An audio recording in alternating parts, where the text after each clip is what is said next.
కళ్యాణమే వైభోగమే పరిణయమే మరి పెళ్లి సంబరమే. కళ్యాణమే వైభోగమే పరిణయమే మరి పెళ్లి సంబరమే.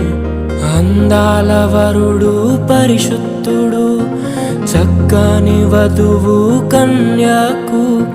అందాల వరుడు పరిశుద్ధుడు చక్కని వధువు కన్యాకు. జరిగే పరిశుద్ధ వివాహమే పెరిగే నిరంతర సంతోషమే. జరిగే పరిశుద్ధ వివాహమే పెరిగే నిరంతర సంతోషమే.